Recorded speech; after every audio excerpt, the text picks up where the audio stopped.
Hey y'all, I'm excited because I just got done watching the SmackDown October 30th, 2018. And I'm excited also because this is my first SmackDown review, like full soul SmackDown review. I don't review Raw because it's too long and most of it's usually pretty bad because it's 3 hours. But well, that's not fair. Some of the 3 hour shows are great, but yeah. Um, so SmackDown, October 30th. One of the big stories going into this, I don't know if it was on news sites or anything, but it was on YouTube that Daniel Bryan was refusing to work at Count Draw when Bryan was being replaced and everything. And that makes sense because a few months ago, or a couple months ago, or something like that, it was reported that Bryan was refusing to work Crown Jewel along with John Cena and all that. And it makes sense that he would want to pull out the show. But so SmackDown begins. AJ Styles comes out to to cut a promo, assuming on Daniel Bryan. But I think right before he says anything really impactful, Daniel Bryan comes out. And and AJ's like, okay, I got something to tell you. I feel like I need to tell you that I'm sorry. And Daniel interrupts him. Daniel says, okay, I respect you as a man, I respect you as an in-ring competitor, but when I look at you now, I don't see an in-ring competitor. I don't see a man that I respect. I just see the WWE champion, and I thought that was a great line because for what seemed like forever, I've just wanted the story on that like, hey guy, I'm the better wrestler, and as this such and such so, I'm gonna prove it, and I'm gonna take the title off you. Nothing personal, I just want to be the champion. That title will belong to me. And I've wanted that for a long time, so I was really happy with that. But AJ says, AJ says, okay, but you didn't let me finish. My I feel like I want to say I'm sorry to you because my phenomenal form, or pay kick, excuse me, my pay kick to you wasn't an accident. I was aiming for you, which would make sense. I mean, Corey Graves has been saying, okay, AJ, you go with soda, so Daniel Bryan was aiming for him and everything, so that makes sense. So, because of that, AJ says, you know what? He does the typical WB champion thing of, you know what? We don't have to wait till Crown Jewel or whatever show you want to put in. Um, we don't have to wait for Crown Jewel. We can do that tonight. I defend my title with you tonight. So I'm kind of expecting this match, not expecting this match tonight because of what's been happening. So Shane McMahon comes out and he's like, okay, there's been a lot of champions saying I'm going to defend my title tonight and everything, but this is SmackDown Live, so I tell you what we're gonna do. We're gonna have AJ Styles versus Daniel Bryan for the WWE Championship tonight. Not just tonight, but up next. And I thought this was a great way to get around the crown jewels situation and all that. Because originally looking at that, I just thought, okay, maybe they're gonna ride Daniel Bryan off as injured or something like that. But they didn't. And to steal a phrase from AJ Styles, this match was phenomenal. And all due respect, AJ needed this match. Because if you think about it, you look back on AJ Styles' W Championship reign, apart from John Cena at the Royal Rumble, AJ Styles hasn't really had that standout W Championship match that he deserved to have yet.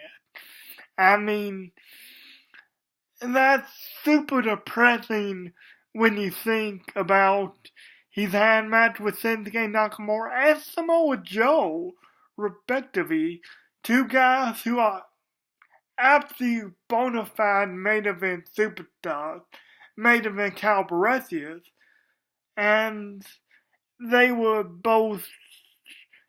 okay, but they weren't that sort of match that you think that's the match. That's the match that years from now I'm going to look back on. I'm going to say this was one of the greatest matches of AJ Styles' WWE career or something like that. They're pretty forgettable, all due respect.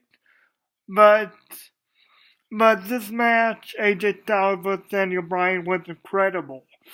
For the first half of it, you get some good wrestling from Daniel Bryan, and that's something you don't see a lot of these days in WWE. Some good wrestling. You have Daniel Bryan working the arm of AJ Styles. He's really working the arm.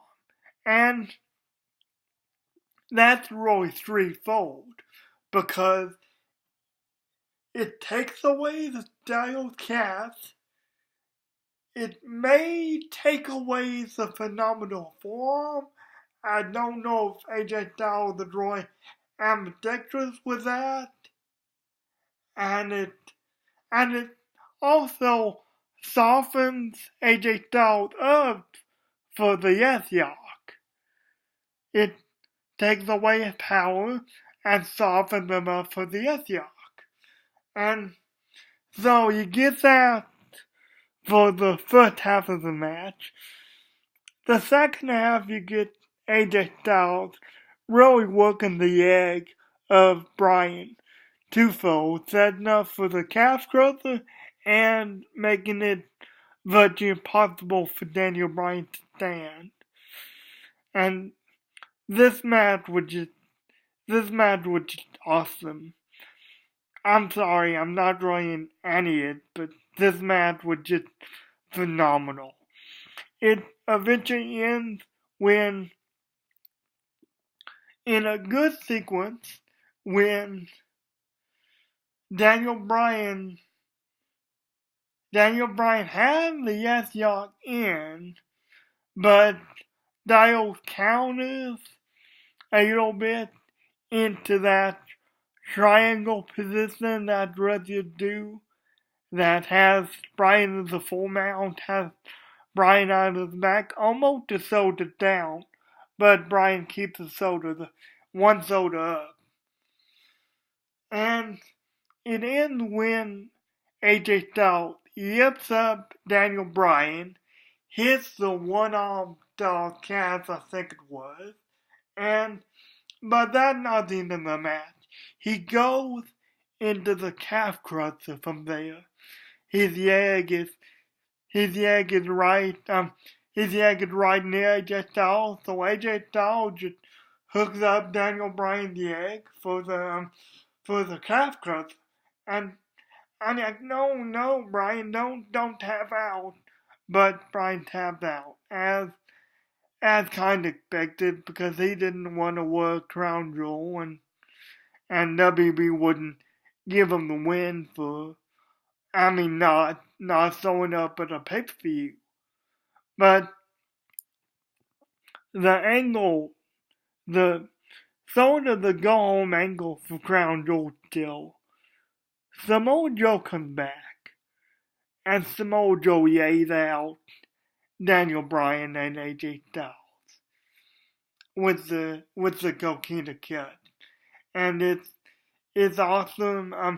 I forgot to say this after the match. Daniel Bryan versus AJ Styles, great soul sportsmanship. They shake each other's hand, they hug, all that, and that's when Joe comes down and attacks them. So I'm just gonna mention this right now. Later on in the night, AJ Styles goes to Paige, and AJ Styles is like, okay, I want Samoa Joe. After some light arguing from Paige gives him Samoa Joe at Crown Jewel. And even though I said at the beginning, these two haven't had the most memorable matches. Now, I do think their matches are good. Their match in the TNA was great. They can have a great match together. But just the last couple of outings for them hasn't been for me. But that being said, I am very much looking forward to their match at Crown Jewel. So, after that whole thing, Becky Lynch comes out. Becky Lynch comes out after that phenomenal Yat Man standing match from Every Youth on Sunday. She comes the Yat Woman standing match, excuse me, gotta be politically correct. Becky Lynch comes out. I see cut the really good promo about Ronda Rousey. Said, "Hey Ronda Rousey, you can't be the baddest woman on the planet, but on what planet? Because I worked my butt off to get where I am, and the women you stepped in the ring with, Rousey, they were beaten before the bell even rang." I loved that line from Becky. And at the sort of the beginning of this promo, Becky goes, "Okay, do you want Ronda? You want Ronda Rousey?" And it may just be me, but I heard boos. Like, I heard a chorus of boos, which is to be expected, because, Becky is the baby face. The WB wants her to be heel so bad, but they think she's a baby face. I think that's kind of why, thinking about it, I think that's kind of why they put her against Ronda Rousey at Survivor Series, because they thought, oh, Ronda's gonna get cheered, Becky's finally gonna get booed, but it's not gonna happen. Both women may get cheered, I don't know. But I'm really looking forward to that match at Survivor Series, because both women have arm-based submissions and everything. Both women know how to work the arm, and it's gonna be phenomenal. That's gonna happen in 3 weeks' time at Survivor Series, because it's a champion versus champion. Also, at Survivor Series, you just have to have those champion versus champion matches for some reason. Nothing on the line, right, but bragging rights. But I'm still very much looking forward to that match. So, as SmackDown moved right along, I was surprised when they got the main event. Wow, is that time already? So, after that awesome Becky Lynch promo, Saya is backstage with Paige. Or that happened before that, sorry. Syed is backstage with Paige, and Syed's Yak doing the whole humble, broken, babyface dick. Like, similar to what John Cena did. You know, Paige, I don't know if I'm the right woman to be the captain of the Survivor Series team. I'm not. I've got my ad woman standing match. I don't have the title anymore. I don't know if I'm the right woman to be the captain. Which which I don't know. I sort of see where she's coming from, but at the same time, there's no one else that can be. I just thought of something. Do they even have enough women on SmackDown with Becky gone for a Survivor Series match? Other than a few jobbers, I can't think of any. But anyway, that's just me. Feel free to correct me in the comments. So, after that whole debacle, we get R-Truth versus Shinsuke Nakamura for the United States title. I don't know why, but we get it. It's nice to see Nakamura defending his United States Championship for a change. Nothing to do with him, everything to do with WB. They have no plan for Nakamura, which is the real thing. But, so we get R-Truth versus Shinsuke Nakamura for the United States title. And it was a good match. I thought, to be honest, I'm of two minds. I thought R-Truth got too much offense in for my liking, but also R-Truth's a veteran, so what are you gonna do? I mean, he's a veteran, he has some veteran tricks. So, but Shinsuke Nakamura's a veteran too, so I don't know, that's just my opinion. Maybe it's because I want better for Shinsuke Nakamura. I know he deserves better, but anyway. No, Shinsuke wins with a key saucer to the back of the head. And, well, maybe just a kick to the back of the head. I don't know if you would call that a key saucer to the back of the head.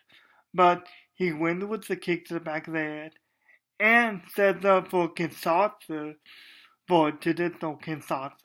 So he wins. And that's awesome, but what's Shinsuke Nakamura gonna do? I think they said he was defending the title of Survivor Series, but I don't know again too. They said something about him in Survivor Series. I can't remember what. But hopefully he'll get a good feud going. Maybe with Samoa Joe if he wins the title, which I think he should. I mean, hopefully he'll get a decent drawing because Amanda does it. So it's the main event time, and it's Randy Orton and The Miz facing off again. Randy Orton and Jeff Hardy. Before that, you get Shane McMahon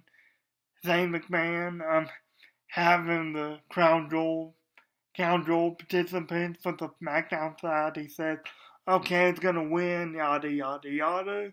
And if he thinks, okay, we're good now. So, he gets the main event. It's Randy Orton and The Miz versus Jeff Hardy and Rey Mysterio. I'm just gonna say something up front. I don't think Randy Orton should be in any tag team. I mean, because of the way he's been booked the past couple weeks, other than SmackDown 1000, he's been booked as a mercy heel, doesn't play well with others, want to hurt people, everything. So I don't think he should have been attacking. But with that said, I did love this match. Well, I didn't love it, but I liked it. I mean, it was a normal run of the mill match, maybe. But I liked it. I liked it.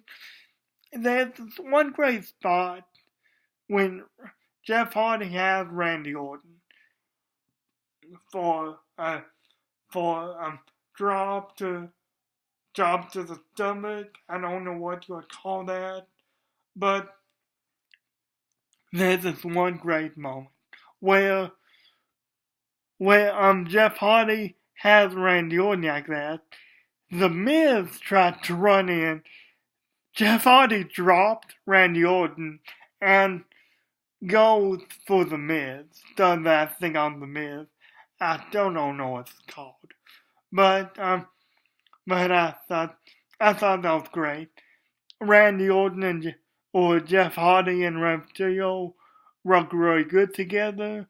I mean, Jeff Hardy gets worked over for the majority of the match, and Rey Mysterio gets a hot tag, and Rey Mysterio and Jeff Hardy just work very well together. They hit double poetries and motion off each other, raise a house of fire against the Miz. I think they were very smart.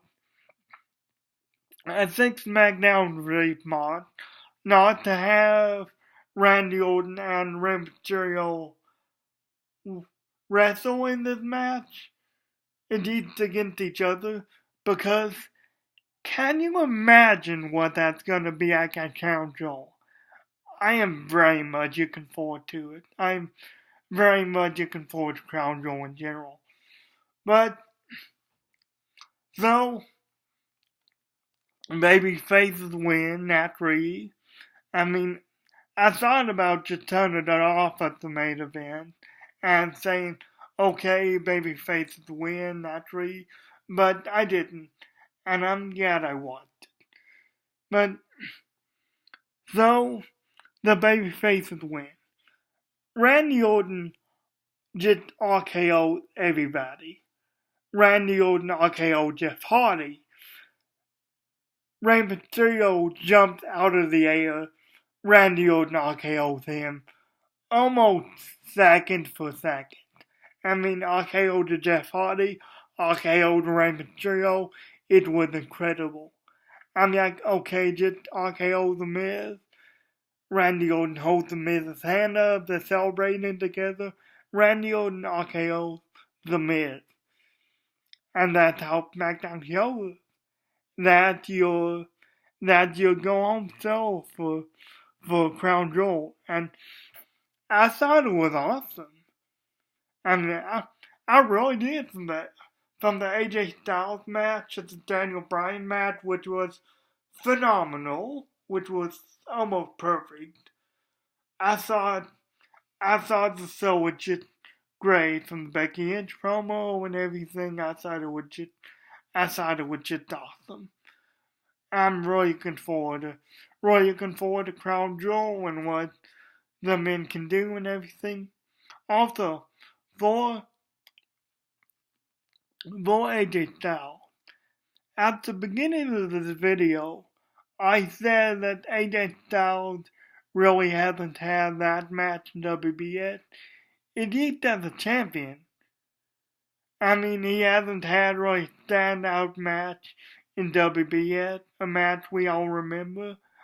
Feel free to, if you have opinions on that, feel free to comment the match you think I should watch. I'm always up for watching wrestling. Guys, I'm sorry, I've taken up too much of your time, but this was just a great show all around. I really enjoyed it. Guys, God bless you, and I guess I'll see you at Crown Jewel. I'm gonna review Crown Jewel. Maybe not Friday, I don't know, but I'm gonna review Crown Jewel. So, thank you guys for watching. Whoever did, I'll see y'all wrestling fans Friday, I guess. Peace.